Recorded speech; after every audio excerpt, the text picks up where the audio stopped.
Tengan ustedes un saludo cordial y en especial un saludo para el ingeniero José Manuel Ramos Cutipa, docente del curso de Arquitectura Solar. Mi nombre es Gabriel Ángel Jordán Curasi y les voy a presentar el resumen de un capítulo del libro Energía, Agua, Medio Ambiente, Territorialidad y Sostenibilidad. El capítulo que les voy a exponer pertenece a la vivienda y el confort.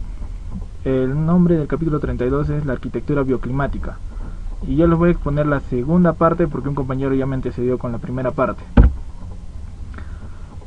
Vamos a analizar primero el futuro de la arquitectura bioclimática. La arquitectura bioclimática es fruto de muchos años de trabajo, de investigación y de aplicaciones prácticas, que han corrido en paralelo al resto de las reflexiones realizadas desde una lógica de conservación ambiental y de desarrollo sostenible, y que han significado una reflexión sobre el progreso científico-técnico del siglo XX y su coste ecológico. En el siguiente punto tenemos la construcción como uno de los factores clave del desarrollo industrial. Es uno de los primeros objetos de estudio en el campo de la adecuación ambiental. Como siguiente punto tenemos la arquitectura bioclimática, aunque con un impacto mediático cada vez más extendido, sigue teniendo un peso real insignificante dentro de la producción arquitectónica mundial. Y en el siguiente punto nos indica que diferentes estudios avalan la capacidad de ahorro de energía de hasta un 70% en las soluciones arquitectónicas pensadas desde una lógica de adaptación y adecuación al clima. Esta parte del 70% que se ahorra lo vamos a ver posteriormente. Luego seguimos con el siguiente punto a analizar, que es el impulso legislativo. Como acá nos menciona, habrá que esperar a la progresiva introducción de las normativas de ámbito nacional e internacional de evaluación del gasto energético en función de su equivalencia en gases contaminantes de efecto invernadero, para que se empiece a producir una concienciación real sobre la necesidad de entender la construcción como una parte fundamental en el problema del desarrollo sostenible. El siguiente punto nos indica que el balance también resulta positivo a la hora de realizar una cuenta global.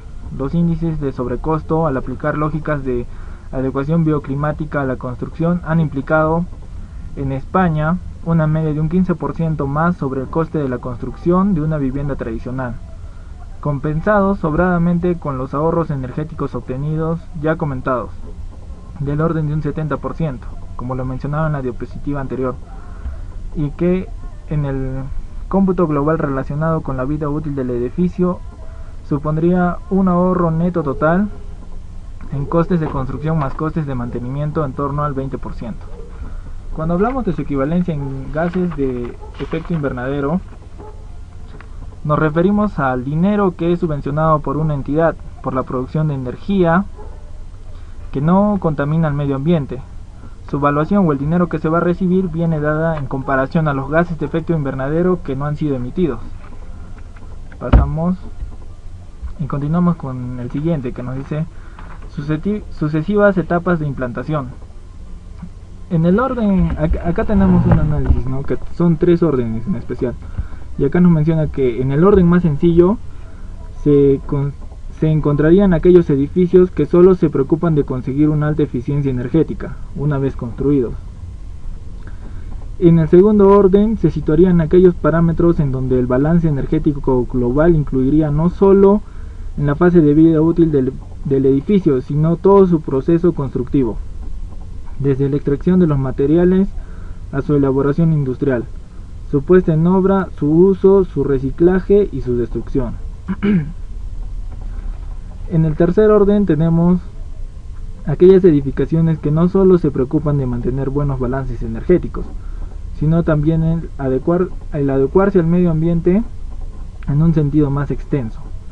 Desde aquellas que se introducen en el paisaje, limitando el impacto visual de las construcciones, hasta aquellas que se preocupan por el mantenimiento de otros recursos naturales limitados, como la inclusión o mantenimiento de la vegetación, fomentando la integración en la edificación de especies autóctonas y el ahorro de agua, mediante la introducción de redes separativas de aguas grises y negras, la depuración selectiva por filtros verdes o la captación de agua de lluvia.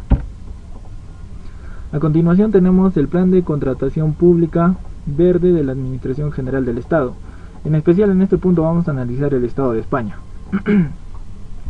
Aquí nos menciona: el plan establece objetivos cuantificados en la incorporación de criterios ambientales para adquirir y contratar grupos de productos, servicios y obras considerados como prioritarios, lo cual de ninguna forma debe suponer mayor gasto presupuestario. Cada grupo de productos cuenta con objetivos específicos establecidos en el texto del Plan de Contratación Pública Verde de la AGE. AGE significa Administración General del Estado. El plan hace suyo el objetivo del Plan de Ahorro y Eficiencia Energética de lograr un ahorro energético del 9% en el 2010 y 20% en el 2016 actualmente, ¿no? Y añade el conseguir un ahorro de agua del 20%, además de la garantía de mejoras ambientales generales de los edificios en casos de rehabilitación integral o en el mantenimiento de los mismos. A continuación pasamos al coste real de la vivienda sostenible. Acá vamos a poder observar, ¿no?, el ahorro del 70% que les mencionaba anteriormente. Aquí nos dice: las personas que viven en los edificios sostenibles ya están notando en sus bolsillos los beneficios. Y en la tabla 32.4 pone en manifiesto un ejemplo. Aquí tenemos la tabla 32.4, ¿no? Y acá podemos ver la tasa de ahorro energético, que es un 70%, que proviene de estas cantidades. El consumo de vivienda poco eficiente tiene un consumo de 10.974 kWh al año, y el consumo de viviendas muy eficiente es de 3.292 kWh al año. Al decir consumo de vivienda poco eficiente, nos referimos a que estas viviendas no están utilizando lo que es sistemas de adecuación para la obtención de energía. Y en consumo de vivienda muy eficiente estamos usando lo que son los dispositivos o los sistemas para la captación de energía, como puede ser la energía solar o otro tipo de energía.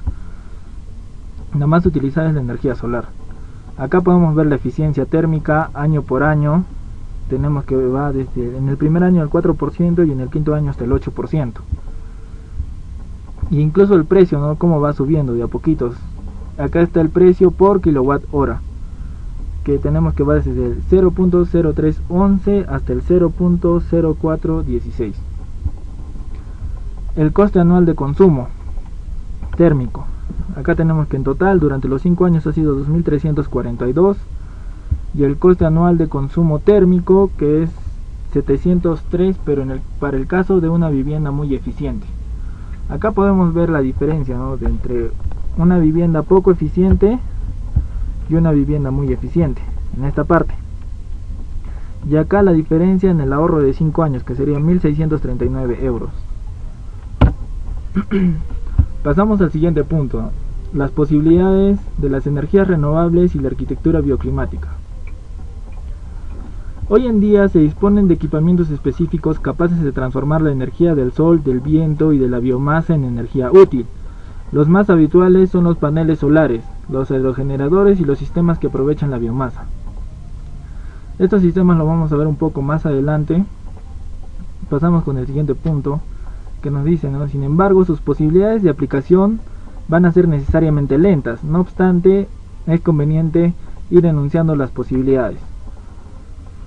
La figura 32.10 muestra en datos del 2004 el consumo final de energía en porcentaje en los hogares españoles en comparación con la Unión Europea. Acá podemos ver, ¿no?, el consumo final en porcentaje. Por ejemplo, acá podemos ver, acá nos dice que el plomito claro pertenece a España y el plomo oscuro pertenece a la Unión Europea.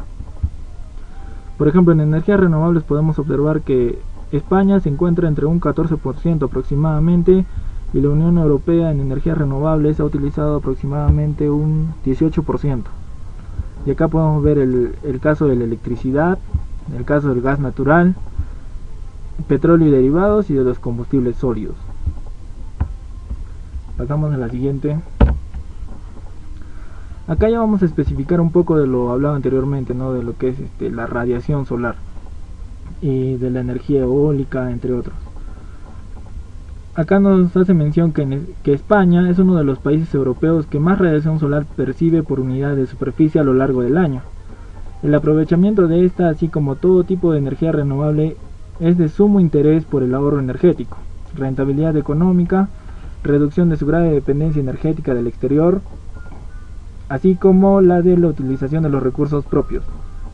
La radiación solar puede aprovecharse por captación térmica y por fotovoltaica. En esta parte ya nos hace mención, ¿no?, de que la radiación solar es importante y que se puede aprovechar mediante dos sistemas de captación, que puede ser la solar térmica y la fotovoltaica. Vamos a empezar enunciando los sistemas de captación térmica solar. La principal aplicación de la captación de la radiación solar es la producción de agua caliente sanitaria, pero también es un complemento como apoyo de la calefacción y de sistemas de refrigeración.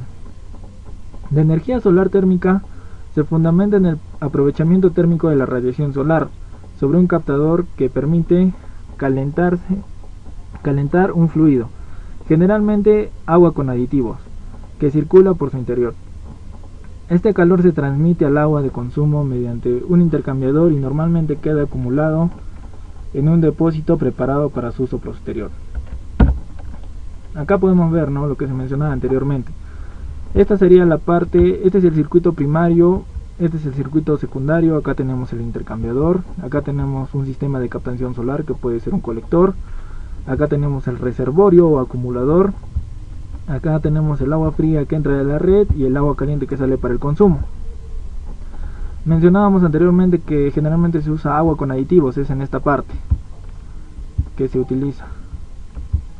Y este no es el único sistema que se utiliza también para la captación de sistema solar. También existe el sistema abierto, que el sistema abierto eliminaría el intercambiador y directamente desde el acumulador iría hacia el colector y del colector hacia el consumo.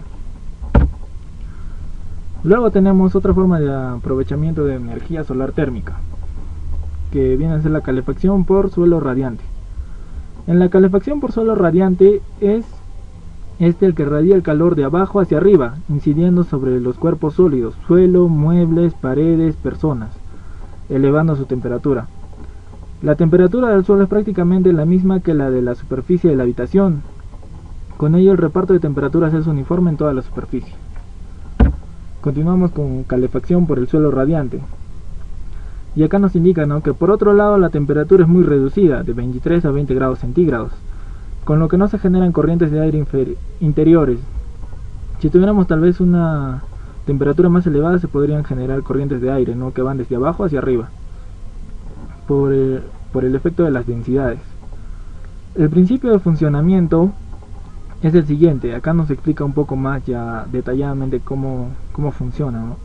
Sobre una superficie aislante de 2 a 5 centímetros de poliestireno expandido, se coloca una red de tuberías de plástico por donde circula el agua caliente. Una vez fijada la distribución de las tuberías, se aplica una capa de hormigón de 6 a 10 centímetros, denso, que embebe las tuberías. Embebe nos quiere decir que envuelve, ¿no? Sobre esta capa de hormigón se añade el acabado definitivo, cerámica, parquet, moqueta, entre otros. En función precisamente del poder de aislamiento térmico del acabado se fijará la temperatura de circulación de agua caliente. En promedio esta suele estar comprendida entre 30 y 50 grados centígrados. Acá tenemos una imagen de cómo funciona, ¿no?, un sistema de calefacción por suelo radiante. Acá tenemos el colector plano, que es el encargado de captar la energía solar para calentar agua y luego hacer circular esta agua por donde siguen estas flechas naranjas y poder ver el ciclo, ¿no? Esta sería la instalación por suelo radiante. Y todo esto el espacio calefaccionado o el espacio caliente. Incluso acá en la imagen podemos observar que el agua también es distribuida para la cocina, para el baño, para los lavadores, para la ducha, para el lavarropas. Incluso le podría dar otros usos más, los cuales fueran necesarios. Acá tenemos las partes de una instalación de suelo radiante. Como lo comentábamos anteriormente, acá tendríamos el forjado de la vivienda en el 1, en el 2 el aislamiento térmico, la lámina de polietileno G400, acá es esta parte de acá, la 3, 4 guías de fijación para que no se muevan los tubos, 5 colocación de cable calefactor. Acá tenemos el cable calefactor, ¿no?, o como bien mencionábamos anteriormente son tubos de plástico. 6. Recrecido de mortero. Acá tenemos el recrecido de mortero, que se va a encargar también de transmitir la parte caliente hacia la superficie. 7. Masa de agarre. Acá tenemos también una parte que es importante como soporte para el suelo. Y 8. Tenemos la colocación del pavimento final, como lo que mencionabas anteriormente, puede ser parquet, cerámica. Incluso si podemos observar acá, abajo de todo, debajo del forjado de la vivienda, está un ladrillo que es espaciado. Incluso eso también nos sirve como un aislante térmico, ¿no? Que es importante que toda la energía caliente que va a estar acá, la energía térmica, no se vaya para abajo, más bien suba para arriba. Es importante lo del aislamiento térmico. Luego pasamos al punto de calefacción solar y con bomba de calor, aire-agua para suelo radiante refrescante. Acá nos menciona que es una variante del anterior apartado. Puede consistir en aprovechar una bomba de calor con capacidad de producir frío con el fin de tener además un suelo radiante refrescante en los meses más calurosos. Esto quiere decir que se va a invertir un tanto, ya no solo va a ser suelo radiante, ¿no? También va a ser refrescante. Cuando va a hacer mucho calor, va a refrescar el ambiente, va a circular agua fría. Eso va a extraer el calor de adentro para sacarlo para afuera. Prácticamente va a ser un ciclo inverso. Y acá en otro punto nos menciona la aplicación de calefacción por radiación solar, en la que la demanda se produce en invierno. La inclinación de los captadores suelen escogerse al menos 10 grados más que la latitud de la localidad en cuestión. Habitualmente, en el cálculo de la carga de calefacción se emplea el método de los grados día. Este se basa en el hecho de que la cantidad de calor necesaria para mantener la temperatura interior depende de una diferencia de temperaturas entre ambiente interior y exterior. Pasamos a otro punto también, que es el aprovechamiento de la energía solar térmica, pero esta vez para refrigeración solar por absorción. El uso de energía solar para enfriamiento de recintos o acondicionamiento de aire tiene un gran atractivo porque hay una buena relación entre el suministro de energía y la demanda de enfriamiento, y por la posibilidad de usar una parte de todo el sistema de calentamiento solar para el acondicionamiento del aire. Se han propuesto varios sistemas básicos para el acondicionamiento de aire a partir de la energía solar, como en el anterior apartado, en que se aprovecha la función de producción de frío de la bomba de calor. Sin embargo, hay sistemas propios para la refrigeración, como los de deshumectación y de enfriamiento por absorción, ambos accionados por radiación solar. Cuando hablamos de deshumectación, hablamos de la humedad que se le quita al ambiente mediante sistemas de ventilación, y cuando hablamos de enfriamiento por absorción, hablamos de la bomba de calor pero invertida. Pasamos a lo que es otro tipo de energía solar, la energía fotovoltaica.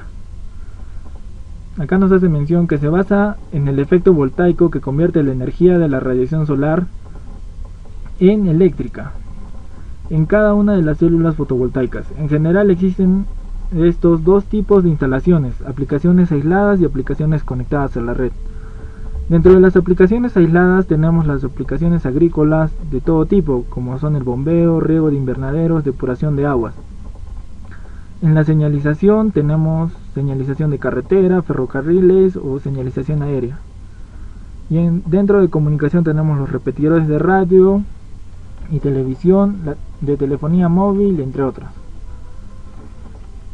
En las instalaciones conectadas a la red tenemos a las centrales fotovoltaicas de cualquier potencia, incluso integradas o superpuestas en el envolvente de los edificios, en sus fachadas o cubiertas. Acá vamos a hablar ya de otros proyectos de aprovechamiento de la radiación solar para el futuro. Y acá el libro nos hace mención, ¿no?, que actualmente hay muchos proyectos, experiencias y posibles desarrollos que en un futuro puedan aportar una mejora en el aprovechamiento de la radiación solar en la eficiencia energética de los edificios. El aprovechamiento de la termoelectricidad por efecto Seebeck y su fenómeno inverso, efecto Peltier, están en esta línea desde hace mucho tiempo, ¿no? Bueno, perdón, de algún tiempo atrás. El fundamento de estos dos efectos estriba en que cuando existe una diferencia de temperaturas entre dos soldaduras o contactos de dos materiales conductores o semiconductores distintos, se genera una corriente eléctrica, o a la inversa. Haciendo pasar una corriente a través de ellos se consigue crear una diferencia de temperaturas entre ambas soldaduras. Acá podemos observar, ¿no?, el efecto Seebeck y el efecto Peltier. Como podemos ver acá, el efecto Seebeck consiste en que tenemos una zona a temperatura alta, una soldadura, y otra zona a temperatura baja, que es otra soldadura. Y por medio de ellas podemos sacar una diferencia de potencial, ¿no? Pero tenemos que utilizar un metal A y a la vez también un metal B. Y el efecto Peltier es lo inverso. Prácticamente produciríamos las soldaduras o los efectos de temperatura en las soldaduras, pero ya aplicando una batería. Ahora pasamos a otro tipo de energía. Hace rato mencionábamos la energía solar, ahora vamos a pasar a la energía de la biomasa. La biomasa es toda aquella materia orgánica de origen vegetal o animal, incluyendo residuos susceptibles de su aprovechamiento energético. Entre los usos tradicionales de la biomasa está el aprovechamiento de leñas en viviendas unifamiliares. Sin embargo, no hay que pensar en viejos sistemas. Estos han evolucionado muchísimo y son realmente eficientes. En el mercado existe una amplia gama de modelos de calderas para biomasa, tanto para viviendas unifamiliares como para edificios. Estas tienen sistemas de alimentación de combustible en continuo y automatizado y limpieza automática de cenizas, intercambiador con rendimientos de hasta un 90% con correcta combustión. El aprovechamiento de la energía de la biomasa es muy importante, ¿no?, porque se encarga de aprovechar la fermentación de los residuos, que generalmente es basura, o residuos que contienen residuos orgánicos. De esa fermentación es posible obtener biogás, y también como podemos ver acá, también puede ser utilizado para calentamiento, ¿no?, por medio de un intercambiador. Luego pasamos a la energía eólica. Esta tecnología está en su fase de madurez y presenta un gran desarrollo comercial. Los aerogeneradores son cada vez de mayor potencia, 3 y 4 megawatts, y se sitúan en zonas de vientos, constituyendo verdaderas plantas de producción de energía de miles de kilowatts. Sin embargo, el principal inconveniente es su intermitencia. ¿A qué nos referimos con su intermitencia? Nos referimos a los obstáculos en la ciudad, porque estamos hablando de energía eólica, pero adaptados a la construcción de casas o edificios. Entonces, como los edificios se encuentran siempre dentro de una ciudad, la intermitencia es producida por los obstáculos, ¿no?, que pueden ser otras casas o incluso si hay cerros, otro tipo de obstáculos. La baja densidad energética de la energía eólica por unidad de superficie trae como consecuencia la necesidad de proceder a la instalación de máquinas cada vez más grandes y en un número mayor para el aprovechamiento de los recursos disponibles. En la edificación, esta tecnología se conoce por mini eólica y según la normativa corresponde a rotores de diámetro inferior a los 15 metros con un área de barrida de 200 metros cuadrados y potencia unitaria de 0 a 5 kilowatts o incluso de 10 kilowatts. Se puede utilizar en granjas, urbanizaciones, viviendas aisladas o incluso en la integración urbana. Ahora pasamos a la energía geotérmica. La climatización geotérmica constituye una alternativa renovable para la refrigeración, calefacción y agua caliente sanitaria de edificios. Los sistemas habituales de climatización de edificios usan unidades de refrigeración y calefacción o bombas de calor situadas en techos o terrazas que funcionan mediante la cesión o extracción de calor del propio aire ambiente. En contraposición, en los sistemas geotérmicos se extrae o cede calor al suelo que rodea el edificio mediante un circuito de agua enterrado. La tecnología de climatización geotérmica de edificios se utiliza habitualmente desde hace años en Estados Unidos o en el norte de Europa, y aunque en nuestro entorno no ha tenido apenas repercusión, actualmente está abriéndose camino como una alternativa variable dentro del abanico de las energías renovables con varias empresas especializadas, con experiencia en Europa que han realizado ya algunas instalaciones en España. Esta parte de la energía geotérmica actualmente no está muy impulsada por los costos, porque se necesita hacer perforaciones a veces incluso de 10 hasta 150 metros, dependiendo del lugar en que se encuentre. Si es un foco frío o un foco caliente, o de la temperatura y del gradiente térmico que se tiene en el lugar. Por eso actualmente no es muy utilizable, ¿no? Eso sería todo, gracias por su atención.